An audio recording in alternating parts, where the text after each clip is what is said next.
प्रिय विद्यार्थियों, हम जयशंकर प्रसाद का महाकाव्य कामायनी के श्रद्धा सर्ग से अवतरण को पढ़ाते हुए आ रहे हैं। ये जो अवतरण है जयशंकर प्रसाद का, जो कामायनी से लिया गया है, वह कविता पथ नामक पुस्तक, जो कि बीए फाइनल की पुस्तक है, उसी से हमने ये लिया है। तो इसमें जो ये पद है, ये मनु और श्रद्धा के ऊपर अवतरित किया गया है। तो देखो, ये जो पद है, इस पद को, ये जो पद्यांश है, इसको हम पढ़ करके सुना देते हैं। तो देखो, मसृण गांधार देश के नील, मसृण गांधार देश के नील, रोम वाले मेषों के चर्म, मसृण गांधार देश के नील, रोम वाले मेषों के चर्म, ढक रहे थे उसका वपुकांत, ढक रहे थे उसका वपुकांत, बन रहा था वह कोमल वर्म, ढक रहे थे उसका वपुकांत, बन रहा था वह कोमल वर्म। नील परिधान बीच सुकुमार, खुल रहा मृदुल अध खुला अंग, नील परिधान बीच सुकुमार, खुल रहा मृदुल अध खुला अंग, खिला हो ज्यों बिजली का फूल, मेघ बन बीच गुलाबी रंग, खिला हो ज्यों बिजली का फूल, मेघ वन बीच गुलाबी रंग। तो देखो, ये जो पद है, इस पद में कठिन शब्दार्थ आए हुए हैं। तो मेष, मेष कहते हैं भेड़ को। मेष किसे कहते हैं? भेड़ को। मृदुल का मतलब होता है कोमल। मृदुल का मतलब क्या होता है? कोमल, सुकोमल, कोमल से भी ज़्यादा कोमल, अच्छा कोमल, सुकोमल। परिधान वस्त्रों को बोलते हैं। वस्त्र होते हैं पहनने के, ओढ़ने के, वो परिधान कहलाते हैं। और चर्म आप सभी जानते हैं, चमड़ा को या खाल को कहते हैं चर्म। वपु माने शरीर, वपु माने शरीर। और वर्म, वर्म कहते हैं कवच, आवरण। वर्म किसे कहते हैं? कवच या आवरण को वर्म बोलते हैं। तो देखो, इसका हम अर्थ करके सुना देते हैं।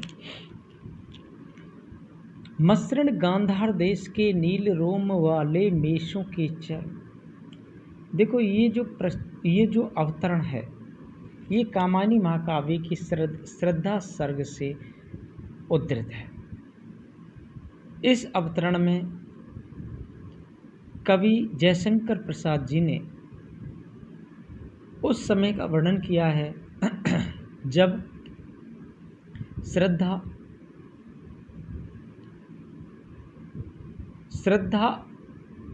मनु के पास, जो अकेले बैठे हुए जो मनु हैं, उनके पास आकर के उनसे उनका परिचय पूछने लगती है।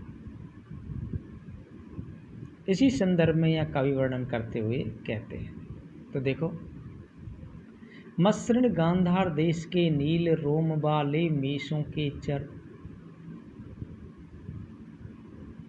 मनु ने देखा, या मनु देखते हैं कि सामने मनु के सम्मुख एक सुंदर कन्या खड़ी हुई थी। मनु देखते हैं कि उसके सम्मुख एक सुंदर कन्या खड़ी है, एक युवती खड़ी थी। उसने गांधार देश की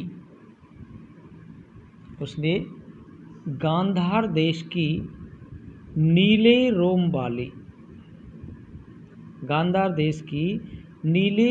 वाली भेड़ की कोमल खाल ओढ़ रखी थी।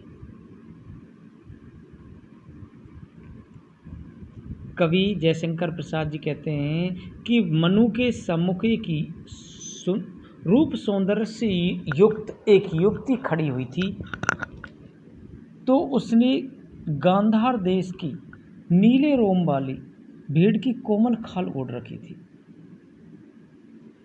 चमड़ा, खाल मतलब चमड़ा। उस कोमल खाल ओढ़ रखी थी, उससे उसका जो शरीर ढका हुआ था उसमें वह अत्यधिक सुंदर एवं कोमल लग रही थी। उसका शरीर अत्यधिक सुंदर एवं कोमल लग रहा था। जो श्रद्धा ने गांधार देश की नीले रोम वाली भेड़ की जो कोमल खाल ओढ़ रखी थी, उससे उसका शरीर बहुत अधिक सुंदर एवं कोमल दिखाई दे रहा था। बन रहा था वह कोमल, नील परिधान बीच सुकुमार, खुल रहा मृदुल अधखुला अंग। उस श्रद्धा ने नीले रंग का जो वस्त्र पहन रखा था, भेड़ की काली खाल का जो आवरण धारण कर रखा था, उसके अंदर उसका स्वर्णिम आभा से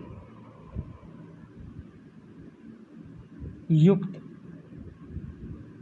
अर्थात उसका जो शरीर था वो सोने जैसा था। स्वर्णिम आभा वाला अधकुला शरीर इस तरह सुंदर दिखाई दे रहा था, जैसे खिला हो ज्यों बिजली का फूल मेघवन बीच गुलाबी रंग। जैसे बादलों के मध्य में, बादलों के छोटे छोटे समूहों के मध्य में बिजली का चमकदार गुलाबी रंग का फूल खिल रहा हो। उस युवती का, उस श्रद्धा का जो शरीर था आधा खुला हुआ, जिसके आधे खुले हुए अंग थे, वे उस भेड़ की नीली खाल के अंदर ऐसा स्वर्णिम आभा से युक्त दिखाई दे रहा था, जैसे बादलों के समूह में कोई बिजली का गुलाबी रंग का फूल खिल रहा हो। कवि का कहने का भाव ये कि श्रद्धा का जो शरीर है,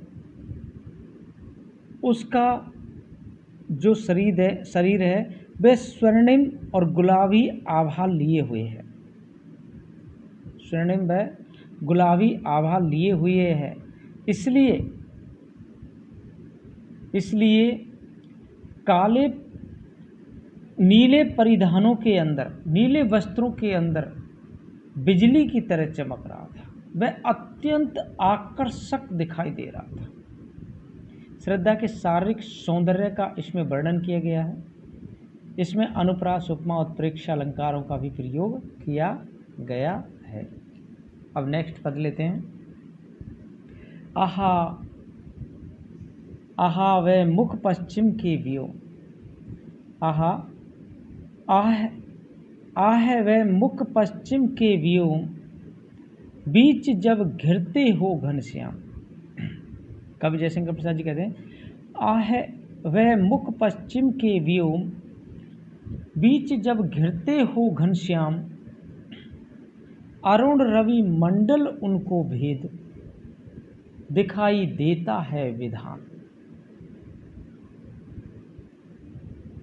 आहा वह मुख पश्चिम के व्योम, आह वह मुख पश्चिम के व्योम, बीच जब घिरते हो घनश्याम, अरुण रवि मंडल उनको भेद, दिखाई देता है विधान।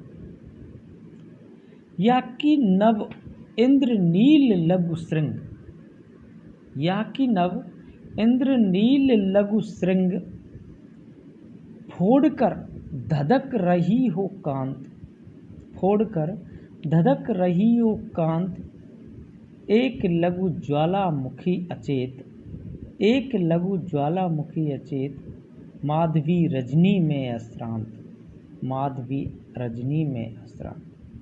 तो देखो इसके कठिन शब्द, रजनी कहते हैं रात्रि को, रजनी माने रात्रि, माधवी बसंत ऋतु की, माधवी होती है बसंत ऋतु की, व्योम आकाश होता है, इंद्रनील होता है, नीलम मणि, जो नीलम मणि होती है, नीलम पत्थर होता है उसकी मणि के सामने बोले ऐसी लगती है जैसे नीलम मणि हो, नीले रंग की मणि, इंद्रनील।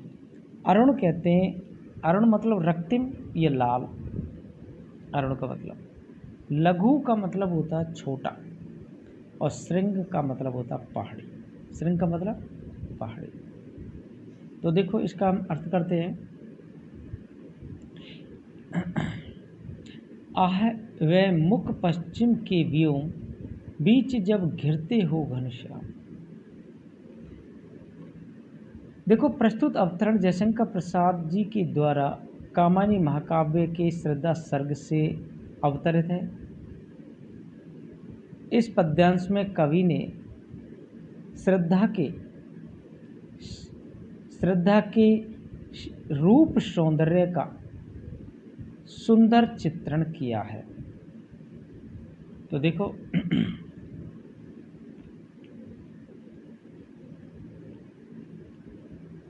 आह है वह मुख पश्चिम की भी, श्रद्धा का मुख कितना सुंदर कितना मनोरम लग रहा था। बीच जब घिरते हो घनश्याम, अरुण रवि मंडल उनको भेद दिखाई देता है। श्रद्धा का मुख कितना मनोहर दिखाई दे रहा था। वह ऐसे लग रहा था जैसे जब पश्चिम के आकाश में, पश्चिम के व्यू मतलब पश्चिम के आकाश में काले बादल घिर जाते हैं। जब पश्चिम का आकाश होता है उसमें काले बादल घिर जाते हैं, तथा तब रक्तिम आभा वाला अस्ताचलगामी सूर्य, रक्तिम आभा वाला अस्ताचलगामी सूर्य मतलब शाम के टाइम सूर्य रक्तिम आभा वाला हो जाता है, लाल रंग का हो जाता है, जो कि सूर्य जब अस्त होता है उस समय, तो वह ऐसे लगती है जैसे पश्चिम के आकाश में काले बादल घिर जाते हैं, तथा रक्तिम आभा वाला अस्ताचलगामी जो सूर्य होता है, सूर्य उन बादलों को चीर करके अपनी छवि प्रकट कर रहा हो।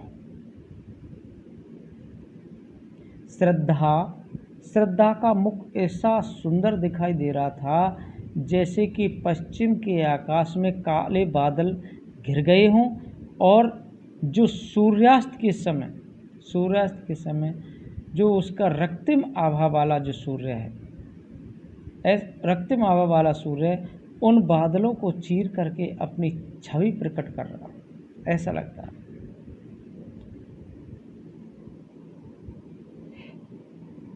या कि नव इंद्र नील लघु श्रृंग, छोड़कर धधक रही हो कांत, एक लघु ज्वालामुखी अचेत, माधवी रजनी में असर। कवि कहते हैं कि जो नीलमणि होती है, नीलमणि की एक लघु पहाड़ी को फोड़ करके, लघु मतलब छोटी सी पहाड़ी को फोड़ करके एक छोटी सी ज्वालामुखी, लघु पहाड़ी को फोड़ करके एक छोटी सी ज्वालामुखी बसंत ऋतु की रात्रि में अविराम रूप से धधक रही है। अविराम रूप से धधक रही हो, अर्थात लगातार धधक रही है।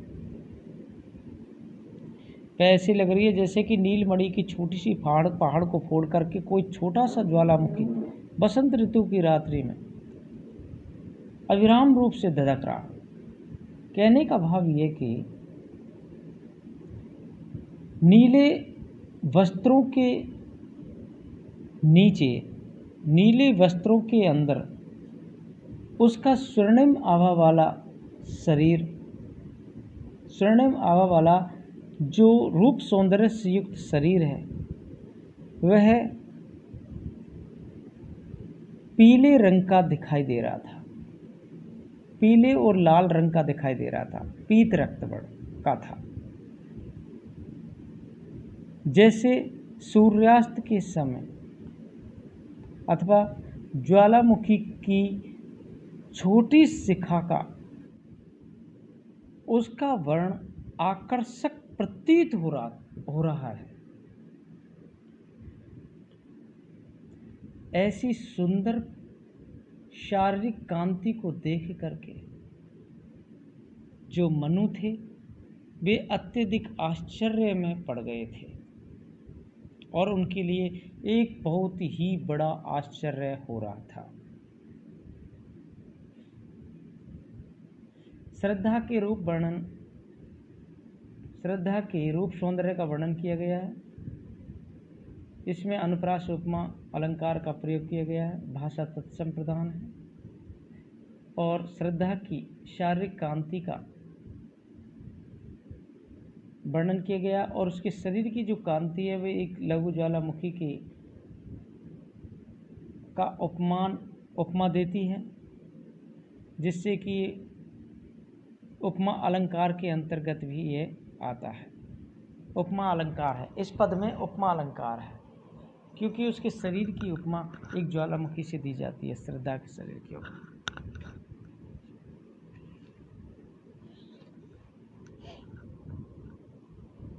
अब हम बच्चों नेक्स्ट पद लेते हैं। देखो,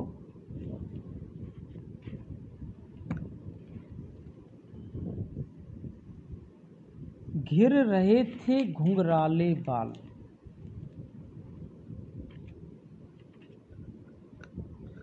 घिर रहे थे घुंघराले बाल अस अवलंबित मुख के पास, घिर रहे थे घुंघराले बाल अस अवलंबित मुख के पास, नील घन सावक से सुकुमार, नील घन सावक से सुकुमार, सुधा भरने को विधु के पास। और उस मुख पर वह मुस्कान, और उस मुख पर वह मुस्कान, रक्त किस लय पर ले विश्रांत,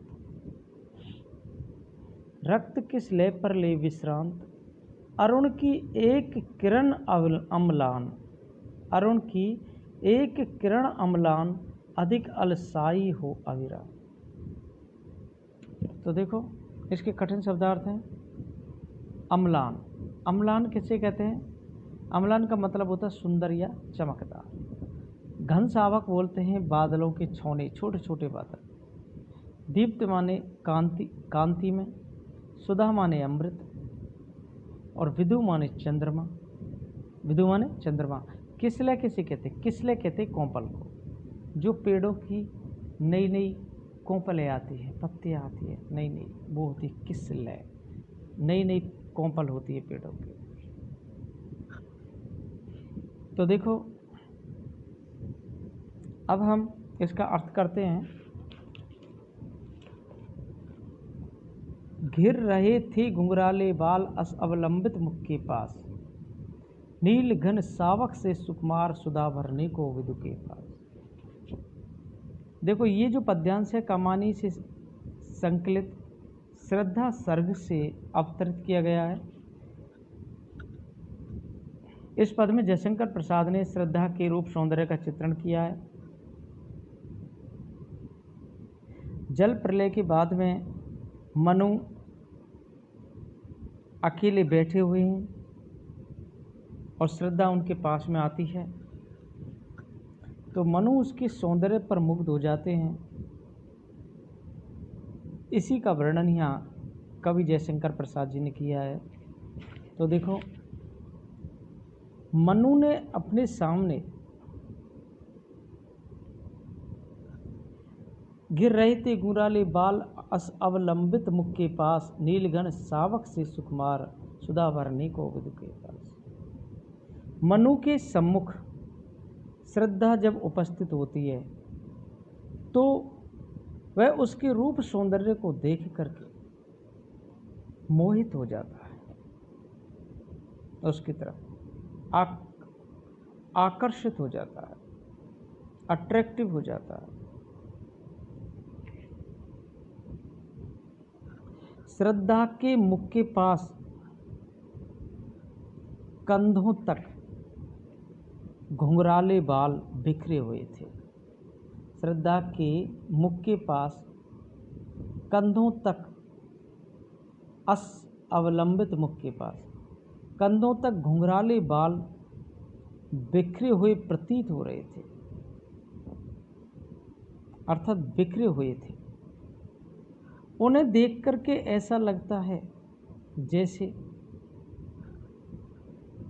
बादलों के छोटे छोटे समूह, उन्हें देख करके ऐसा लगता है बादलों के छोटे छोटे समूह चंद्रमा के पास अमृत भरने के लिए आए हों, सुधा भरने को विदु के पास। बादलों के छोटे छोटे समूह चंद्रमा के पास अमृत भरने के लिए आए। मतलब श्रद्धा का जो मुख था, श्रद्धा के मुख के पास जो उसके कंधों पर घुंघराले बाल पड़े हुए थे, उन्हें देख करके तो ऐसा लग रहा है जैसे कि काले बादल हैं और काले बादलों के छोटे छोटे समूह चंद्रमा के पास अमृत भरने के लिए आए हैं। श्रद्धा के मुख की और उस मुख पर वह मुस्कान रक्त के स्लेब पर ले विश्रांत, अरुण की एक किरण अम्लान अधिक अलसाई हो अविराम। श्रद्धा के मुख की मुस्कान की शोभा भी बड़ी अनोखी दिखाई दे रही थी। वह श्रद्धा का मुख ऐसा लग रहा था जैसे कि सूर्य की कोई कांति में किरण लाल कोपलों पर विश्राम करके अलसा रही है, लाल कोपलों पर विश्राम करके अलसा रही है। कहने का भाव ये कि किसलयों के समान उसके अरुण कोपलों पर, किसलयों के समान उसकी जो लाल लाल कोपल हैं, उस पर उसकी जो मुस्कान है, उस मुस्कान की किरणें बिखर रही थी। वैसे लग रही थी जैसे किसलों के जो किसले होते हैं,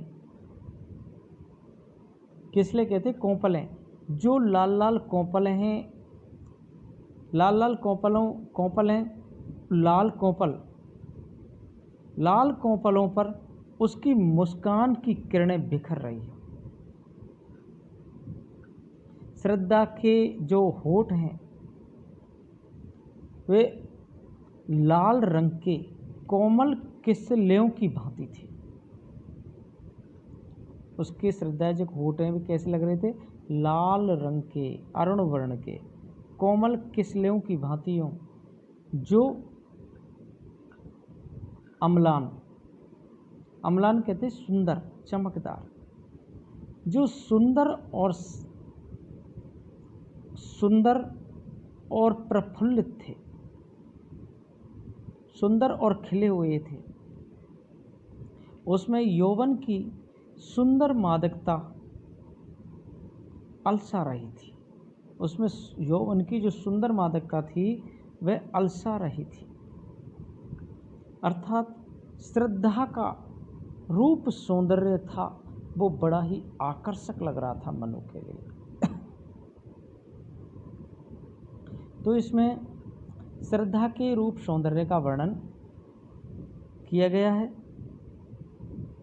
रूपक उत्प्रेक्ष अलंकारों का प्रयोग किया गया है।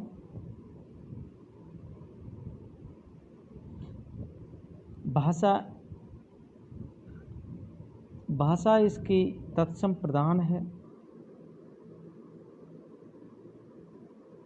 इन पदों को पढ़ कर के हमारे जो मन में है आनंद की अनुभूति होती है।